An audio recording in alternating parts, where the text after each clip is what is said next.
Pasakytas, nežinau. Atleiskite už jaudulį balse, mano dar patirtis dalyvauti konferencijose labai kukli. Taigi, mano tema yra estetinės vertybės ir patirtis Moriso Geigerio fenomenologinė estetikoje. Ir pirmoji savo darbo dalyje pabandysiu remiantis pagrindinėmis Geigerio fenomenologinės estetikos idėjomis naujai apsvarstyti estetinę patirtį ir atkreipti dėmesį į joje pasirodančių estetinių vertybių svarbą.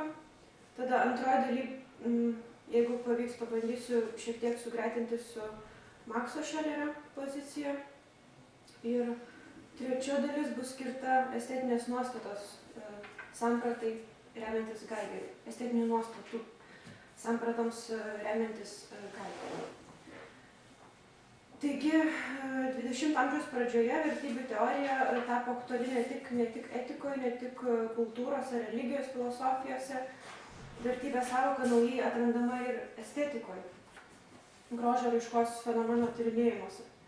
Estetikoje apie vertybių svarbą imta kalbėti siekiant sugrįžti prie paties estetinio objekto, nuo kurio buvo nutolta į estetiką ėmus žvelgti iš kitų estetinę patirtį analizuoti mėginusių mokslo perspektyvos, kaip pavyzdžiui psichologija arba meno istorija.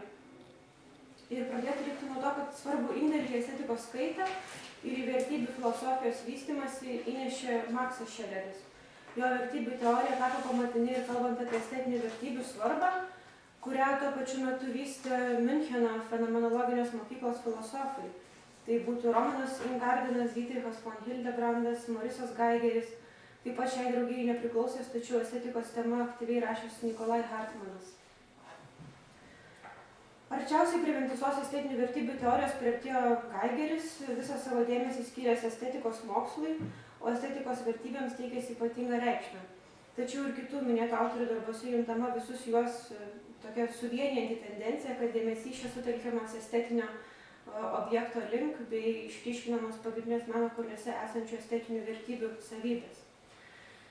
Taigi šiame pranešime bus pristatomas fenomenologinio metodo, kurį Miuncheno fenomenologinės mokyklos filosofai perėmė iš savo mokytojo Edmundo Husserlio, pritaikymas estetikoje, meno kūrinio patirtyje ir estetinių vertybių išgyvenime.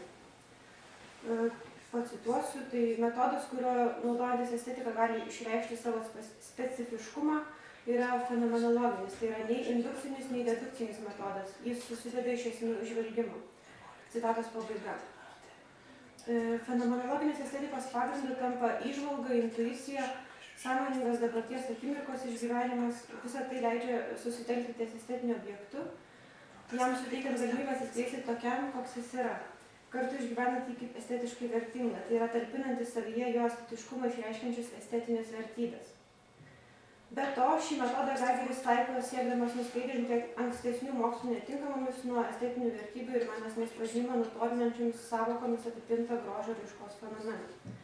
Taigi dabar pabandysiu truputį giliau paanalizuoti, kas tai yra estetinės vertybės, pasak Geigerio, ir kaip būtų galima apibrėžti estetinės patirties sąvoką. Taigi, nors dėl kintančių 20 amžiaus pirmosios pusės aplinkybių ir 33 metais įvykusios priverstinės aktyvią mokslinę veiklą pristabdžiusios emigracijos iš Vokietijos į Jungtines Amerikos valstijas, Geigeris siekė sukurti nuoseklią visas estetikos temas apimančią fenomenologinės estetikos sistemą liko iki galo neįgyvendintas, tačiau tyrinėjant Geigerio darbus aiškiai matyti šios sistemos apmatai. Tai yra jo darbai apima ir kitų mokslų įtaką estetikai ir kritikuotinų nuostatų, tokių kaip diletantizmas, sentimentalumas, empatija meno atžvilgių aptarimą ir išsamią estetinio suvokimo analizę. Geigerio tyrinėto estetikos temų skalė yra plati, tačiau įvairiuose jo straipsniuose vyraujantis atidumas estetinių vertybių klausimui, kruopštus jų tyrinėjimas ir su jomis susijusių pavyzdžių analizavimas neleidžia abejoti, kad estetinės vertybės užima pamatinį vietą Geigerio teorijoje. Estetinėms vertybėms Geigeris skiria pagrindinį vaidmenį, jisai sako, vertybės pirmoje vietoje, jomis matuojamas suvokiančiojo pergyvenimas. Dar daugiau, į estetiką Geigeris žvelgia ne iš įprastos faktų mokslo perspektyvos, estetikai jis turi savitą apibrėžimą. cituoju, estetika yra vertybių mokslas, formų ir estetinių dėsnių mokslas. Citatos pabaiga. Taigi, jis apsibrėžia jį labiausiai dominantį tyrimų lauką, jis klausia, kas yra estetinės vertybės, kokios yra būdingos joms savybės, ar tokių yra savybių, kurias būtų galima joms priskirti ir kodėl estetinėje patirtyje joms tenka pagrindinis vaidmuo. Tai estetinė vertybė yra objekto estetiškumas, jame esantis per meno kūrinio medžiagiškumą įvairias meno formas besireiškintis objektyvus grožio pradas. Cituoju, meno kūrinys ar gamtoje esantis objektas gali būti gražus ar bjaurus, originalus ar įprastas, didingas ar paprastas, skoningas ar vulgarus, išaukštintas ar nereikšmingas. Visa tai yra estetinės vertybės. Taigi estetinio objekto vertę mes išgyvename, kaip jame juntame gyvybiškumą, žaismę, kaip vieno ar kito estetinio objekto turimą prigimtinę savybę, arba priešingai jų nebuvimą, jų stoką. Šią citatą papildytų ir Geigerio mokytojo Aleksandro Fenderio mintis, kuris teigia, kad estetinės vertybės gali būti sutinkamos kiekviename objekte kaip jo nuspalvinimas vertėmis. Estetinės vertybės paliečia objektus, procesus ir veiksmus visose srityse gamtoje, žmonėse ir mene. Taigi šiandien gyvendame nuolatos kintančiame gyvastingame pasaulyje, mes esame apsupti estetinių vertybių, kviečiančių dalyvauti estetinėje patirtyje, jas atpažinti ir išgyventi. Ir vis dėlto vertybių klausimas mene yra itin nevienareikšmis, nes žvelgdami į meno istoriją mes matome nuolatinę grožio sampratos kaitą. Todėl pirmiausia kyla klausimas, ar estetinės vertybės yra kintantis ar pastovus meno kūrinio pamatas. Ar esame pastovių vertybėms būdingų savybių. Tai Geigeris išskiria tokius pagrindinius bruožus. Tai pirma, estetinės vertybės yra vidinės paties meno kūrinio savybės. Suvokiame jas kaip meno kūrinio dalį, darniai įsiliejančiai harmoningą estetinio objekto vaizdą. Antra, estetinės vertybės yra objektyvios, vadinasi, jos yra prigimtinės paties meno kūrinio savybės, kurios yra nepriklausomos nuo jas supančių aplinkybių, tai yra kintančių stilių, besiskiriančių skonių ar subjektyvių vertinimų. Estetinės vertybės esti nepriklausomai nuo to, ar jos bus suvoktos, ar jų nesuvoks niekas, jų egzistavimas nereikalauja nei jų atpažinimo, nei jų pagrindimo. Trečia, estetinės vertybės yra suvokiamos jusliškai, tai yra betarpiškoje patirtyje, kurios pagrindiniai dalyviai yra suvokėjas ir estetinis objektas. Tarkime, kaip klausydamiesi išgyvename muzikinio kūrinio vertę, skaitydami suvokiame romano vertę, ar žvelgdami regime vertę dailės kūrinyje. Ketvirta, estetinės vertybės yra į nieką neredukuojamos, jų negalime niveliuoti jokią kitą žmogiškąją patirtį, tarkim į jausminę patirtį, nes tokiu atveju estetinė patirtis jau yra perkeliama į kitų mokslų tyrimų lauką, tarkim į psichologiją. Estetinės vertybės yra pagrindinė sąlyga autentiškai estetiniai patirčiai rastis, išvelgus tokią estetinių vertybių reikšmę, naujai apibrėžiama ir estetinio patyrimo samprata, pabrėžianti skirtumą tarp tikrosios estetinės patirties ir mene įsigalėjusios su tikrąja estetinė patirtimi dažnai tapatinamo diletantizmo apraiškų. Pacituosiu Geigerį. Tai tik toks pergyvenimas yra estetinis, kurį sukelia meno veikale glūdinčios vertybės arba estetinis objektas. Todėl diletantišku laikytinas kiekvienas pergyvenimas, kuris kilęs iš kurių kitų šaltinių, tačiau dedasi estetinis esas.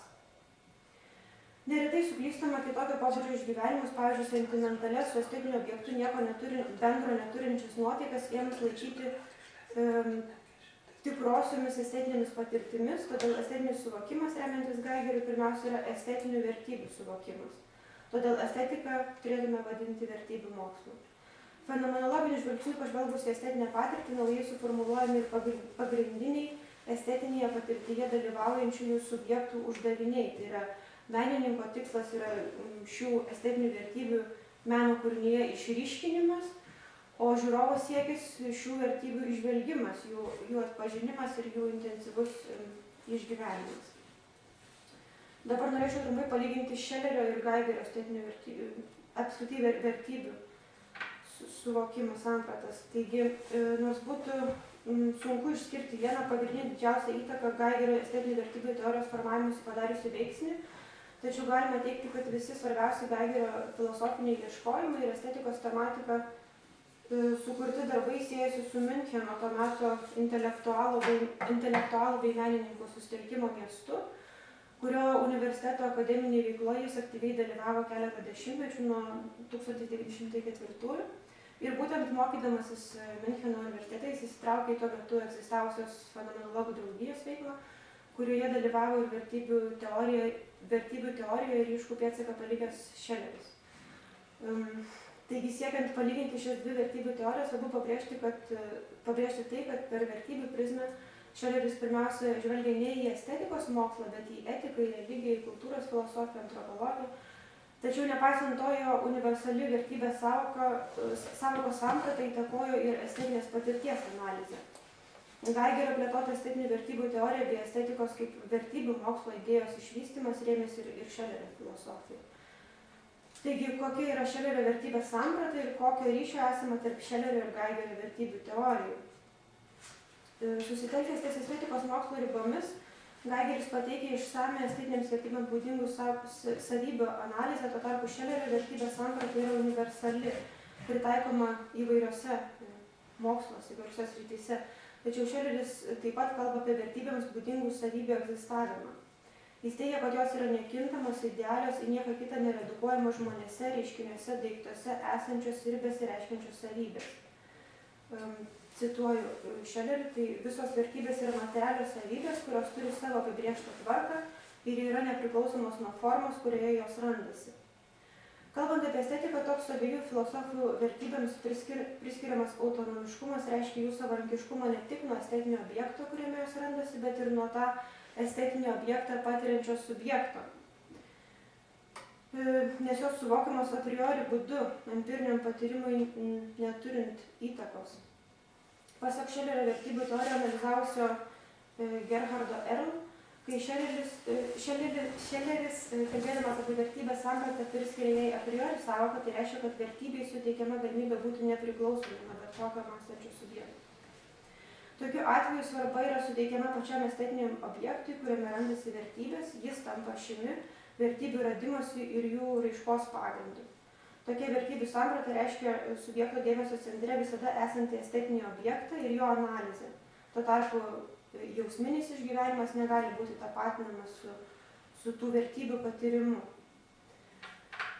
Šių dviejų autorių vertybių teorijos jungia ne tik tai, kad tiek Šeleris, tiek Geigeris vertybėms suteikia nepriklausomumą nuo jas suvokiančių subjektų savybę, bet kartu ir tai, kad fenomenologinio metodo taikymas estetikoje prasideda nuo atsigręžimo į patį estetinį objektą ir leidimo jam atsiskleisti tokiam, koks jis yra.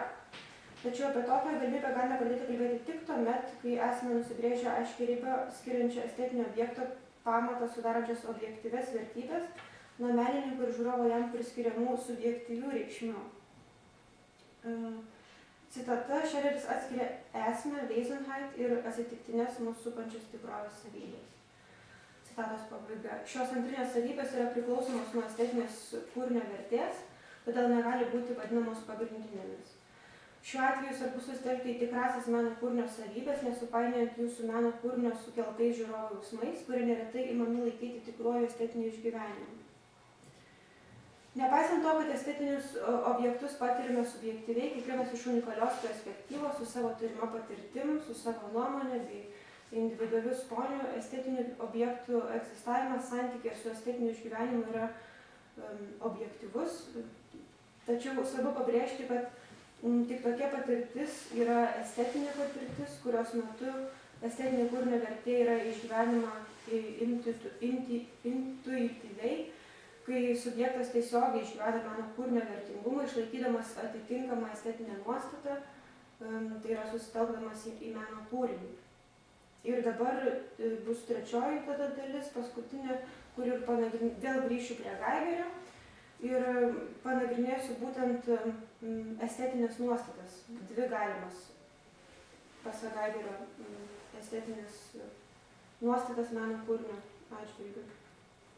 Tai Geigerio darbus analizuojant aiškėja, kad estetinių vertybių patirtis nėra vienalytė, ji pasirodo esanti susimaišiusi su daugybė kitų estetinę patirtį lydinčių jausmų bei išgyvenimų, todėl aprašyti estetinę patirtį nėra tokia jau paprasta užduotis. Dėl šios priežasties Geigeris pradeda nuo propedeutikos, tai yra tokio parengiamojo estetinių vertybių patyrimo link vedančio darbo. Ir Geigeris detaliai analizuoja kiekvieną estetikoje naudojamą sąvoką ir vieną po kitos atmeta netinkamas, taip siekdamas priartėti prie užsibrėžto tikslo, tai yra estetinės patirties apsibrėžimo ir su ją susijusių sąvokų išgryninimo. Svarbiausia yra tai, kad estetinė patirtis yra neįmanoma be tinkamos žiūrovo nuostatos. Pacituosiu Geigerį, kad estetinė nuostata nėra tikslas, ji yra sąlyga, kad estetinės vertybės būtų užfiksuotos, kad būtų prieinamos patiriančiajam. Pasak Geigerio, tinkama žiūrovo nuostata yra būtina, nes estetinėme suvokime lieka tik du, tai yra betarpiškame patyrime susitinkantis dalyviai, žiūrovas ir meno kūrinys. Ir Geigeris skiria dvi estetinio patyrimo galimybės, tai yra vokiškai, tai būtų Gefallen ir Genus. Gefallen pabandžiau išversti kaip estetinį grožėjimąsi, o Genus kaip estetinį mėgavimąsi. Yra vieninteliam vertime, kurį atliko Serapinas 44 metais, išversta kaip gerėjimasis ir Gefallen kaip gerėjimasis, o Genus kaip mogis. Bet kadangi tokio žodžio nevartojam, reikėjo ieškoti kažkokių naujų atitikmenų. Taigi iš pirmo žvilgsnio dvi labai panašios sąvokos, grožėjimasis ir mėgavimasis iš tikrųjų veda skirtingomis kryptimis. Estetinis grožėjimasis yra visuomet nukreiptas į meno kūrinį, o estetinis mėgavimasis į žiūrovo jausmus. Geigeris pastebi, kad beveik be išimties estetinis patrauklumas, Gefallen, ir estetinis mėgavimasis, Genus, yra sutapatinami, o trapus tarp šių sąvokų esantis skirtumas yra išnykęs. Nuolatos susidurime su klausimu, kokiais žodžiais apibūdinti subjekto ir estetinio objekto santykį, tačiau estetinio objekto patirtis dažniausiai asocijuojasi su patiriamu malonumo jausmu. Jei meno kūrinys mums patinka, juo gėrimės, jis mums teikia džiaugsmą, mus įkvepia. Įvairiais laikotarpiais malonumo sąvoka buvo suprantama skirtingai ir nors vienoje epochoje mažiau, kitoje daugiau aktuali, tačiau žmogui visada buvo viena iš svarbesnių. Ir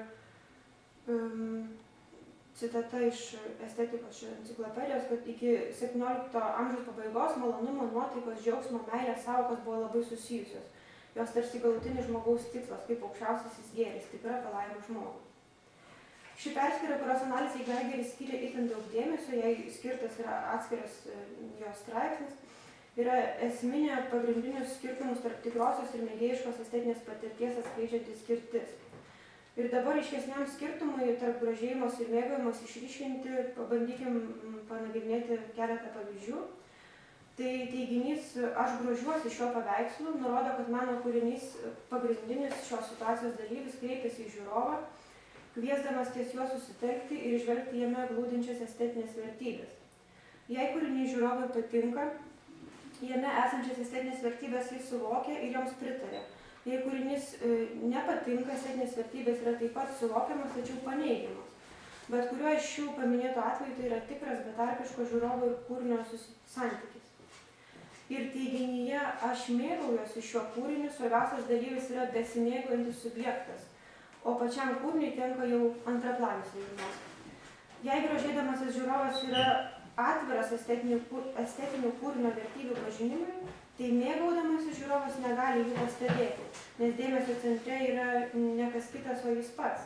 Juk kiekvienas malonumas yra savimalonumas, todėl kūrinys tampa tik mėgavimosi kilmės šaltiniu. Grožėjimosi ir mėgavimosi skirtis dar labiau išryškėja subjekto-objekto santykyje. Grožėjimosi veiksme subjektas yra aktyvus, tai yra jis ieško atsakymų į meno kūrinio jam užduodamus klausimus, jis sprendžia meno kūrinio vertybių patvirtinimo arba jų paneigimo klausimą. O mėgavimosi veiksme priešingai subjektas yra pasyvus, jo jausmai yra sukeliami objekto, tai yra meno kūrinio. Susikoncentravimą ties estetinio objekto daromų poveikių žiūrovui Geigeris iliustruoja tokiu pavyzdžiu. Jis sako, kad tai būtų lygiai taip, jei į klausimą, kas yra žaibas, mes atsakytume, kad kai žaibas trenkia į medį, jį padega. Kai trenkia visai šalia mūsų, mums sukelia išgąstį. Emocionaliai kalbėdami apie patirtą žaibo poveikį, mes užmirštame apibrėžti patį objektą, kas yra tas žaibas. Tai taip pat yra ir estetiniai patirti. Estetinis mėgavimasis negali būti laikomas tikrąją estetinė patirtimi, nes jis neatsako į meno kūrinio žiūrovui keliamus klausimus. Mėgavimasis yra tik emocija sukeliama per meno kūrinį. Kitas pavyzdys, kurį pateikė Geigeris, jis sako, kad liūdesys apėmęs išvydus kraštovaizdį, tai nėra grožėjimasis to kraštovaizdžiu, o tik pasinerimas į savo jausmus. Minimas liūdesys yra vienas iš subjekto ir estetinio objekto santykio aspektų, tačiau jis nėra pakankamas. Estetinio mėgavimosi nebus be visą apimančio harmoningo visumos suvokimo ir jos reflektavimo bei estetinio prado kūrinyje įžvelgimo. Mėgavimasis meno kūriniu visuomet stokoja prisilietimo prie tikrųjų meno kūrinyje esančių vertybių, tai yra paviršutiniškas susipažinimas su estetiniu objektu. Geigeris sako, kad mėgavimas estetika nėra klaidinga, tačiau ji yra nepilnavertiška. Estetinės vertės meno kūrinyje išvelgia išimtinai tik poveikyje, pavyzdžiui, kaip atgaivinantis gėrimas ar gomurį pamaloninantis skonis. Ištroškę mes negalvojame apie patį gėrimą ar jo savybės, mes siekime numalšinti troškulį, o atsigaivinę apie gėrimą daugiau nemąstome. Estetinio poveikio klausimą Geigeris atideda į šalį, svarbiausia šimi čia lieka paties fenomeno, tai yra estetinio objekto suvokimas bei jo vertybės. Todėl nuo poveikio čia grįžtume prie paties daikto savybių, jo esmės atpažinimo. Ir apibendrinant, pasakysiu tik tiek, kad atlikta Geigerio darbų analizė atskleidė, kad Geigerio vystytos fenomenologinės estetikos centre yra estetinis objektas, kuriame randasi ir reiškiasi estetinės vertybės. Jų žvelgimas meno kūrinyje yra tapatinamas su estetinė patirtim, todėl estetiką Geigeris vadina vertybių mokslu.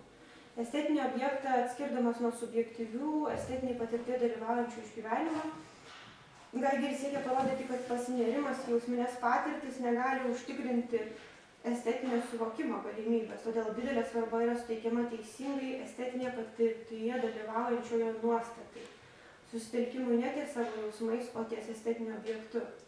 Paaiškėjo ir tai, kad estetinės vertybės yra objektyvios, nors ir suvokiamos subjektyviai, jusliškai, būdamos prigimtinės meno kūrinio savybės, jos nėra priklausomos nuo kūrėjo ar nuo žiūrovo.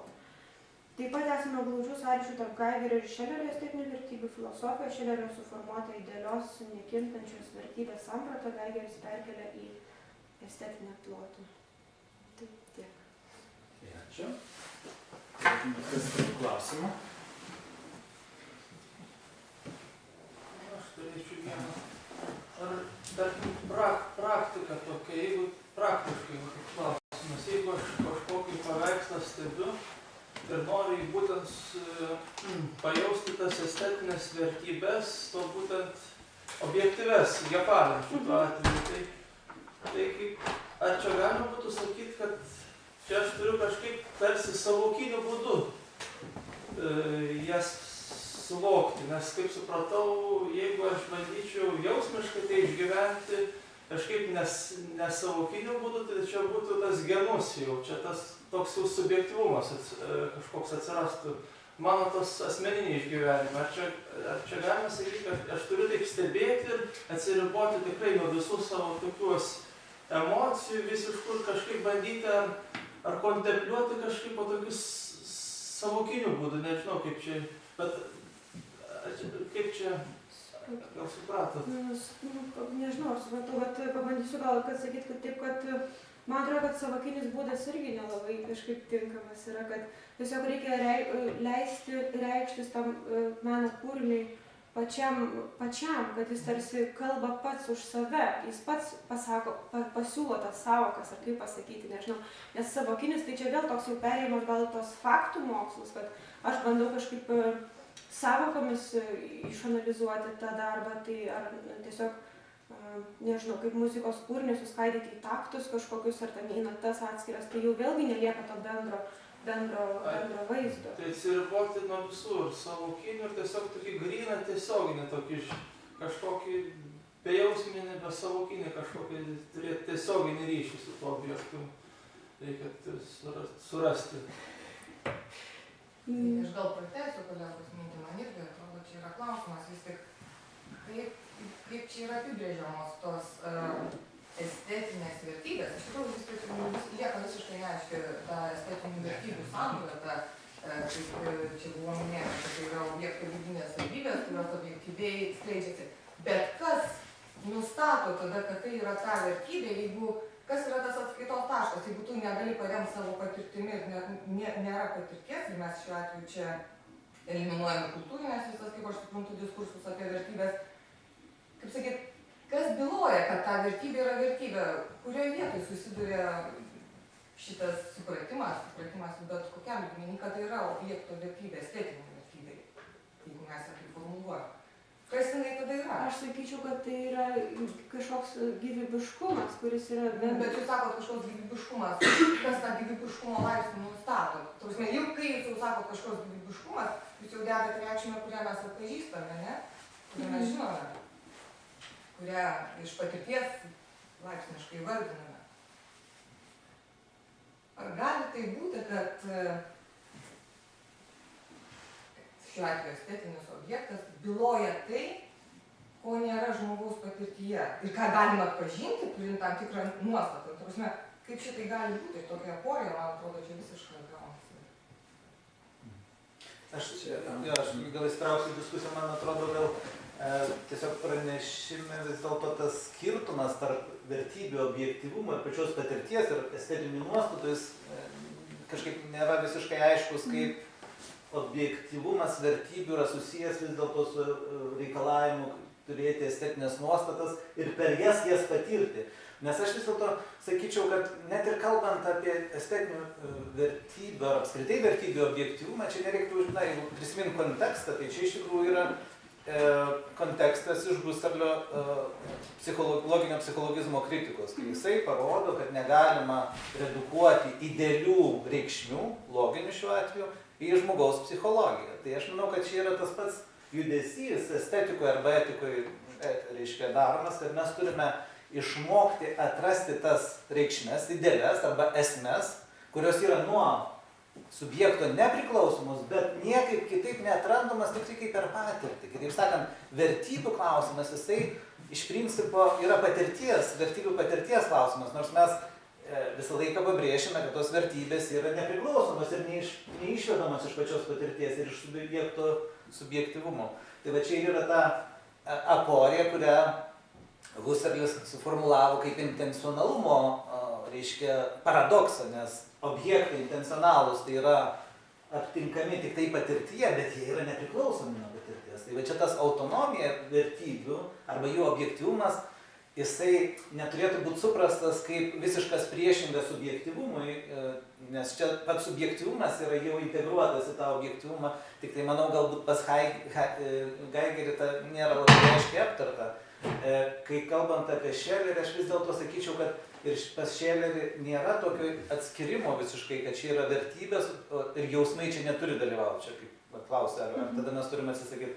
Nes vis dėlto jis sako, kad yra specifiniai jausmai arba intuicijos, tai irgi yra per tam tikrą jausminę patirtį išvelgti tai, kas yra nuo pačių jausmų kaip ir nepriklausoma, kas yra ta idealybė arba ta esmė. Tai čia yra kažkoks tas paradoksas kaip ir pačios patirties, kurioje, kaip jūs sakėte, tiesioginė patirtis, jos įvairios nuostatos yra svarbios tam, kad bylotų kūrinys arba jis pasisakytų. Svarbu, kad ta kūrinio reikšmė arba vertybė nebūtų suprojektuota iš subjektų, todėl jinai priemama kaip savistovė, bet aš tai jau nuo savęs sakau, kad tos vertybės arba objekto estetinė raiška jinai primeta, čia Sezemanas vėliau jau tą dar pabrėžia, kad objekto logika reiškia tam tikrą patirties logiką, kaip ir sakant, kad patirties arba logika jinai nėra subjektyvi. Todėl čia priešinti objektyvumą vertybių ir subjekto jausminę patirtį kaip visiškai subjektyvę, reiktų taip sakant, to dualizmo išvengti, nes čia ko trūksta, bent jau man, tai yra tos intencionalumo sampratos, taip, kur Geigeris, man atrodo, jisai nekalba apie intencionalumą kaip sąmonės atvirumo vertybėms arba kaip sąmonės nukreiptumo į tam tikras vertybės, kurios nuo tos sąmonės yra nepriklausomos. Tai čia yra matytas paradoksas, bet tai gali būti ne pranešimo, sakyčiau, trūkumas, bet gal paties ir Geigerio pozicijos. Tai yra kategoriškas tas Geigeris pats ir sunku paskui neperimti to kategoriškumo ir man pačiai, kai aš jį analizuoju. Tai Taip, tai čia norėtųsi pratęsti bent jau man Jurgos nesupratimą, nes iš tikrųjų, na, čia man atrodo pačios fenomenologijos paradoksas yra tuometinis bent jau. Viena vertus nurodoma yra į patirties konkretybę, bet pats diskursas yra nepaprastai abstraktus ir tada nelabai supranti, kas čia už to slypi. Aišku, kad kai kalbam apie paveikslo, na, tarkim, gerėjimąsi, arba vėlgi tam tikrą skonį, tai aišku turim omenyje, na, toks jau aiškus meno kūrinys, ir nurodoma į tai kaip kažkokį savaime suprantamą dalyką. Bet jeigu tik iškeltume klausimą, pavyzdžiui, koks čia skirtumas yra tarp kičo ir meno, kas šiandien suprantama per meno supratimas, galų gale, o jeigu yra taip, kad aš tiesiog, na, žiūriu į kažkokį, na, tiesiog kokioj tautodailininkų mūgiai pirktą paveikslą, kur ne patys tautodailininkai, bet tokie dar atveža iš kitų tokių gamintojų. Tai ir man gražu. Ne? Tai dabar kas čia yra? Ne? Jis irgi siūlo tam tikrą žiūrėjimo tipą, tam tikrą taisyklės, reikalauja tam tikro naivumo kažkokio, čia vėlgi būtų atskira tema. Tai dabar kaip šiandien yra su tuo, tarkim, skyrimu.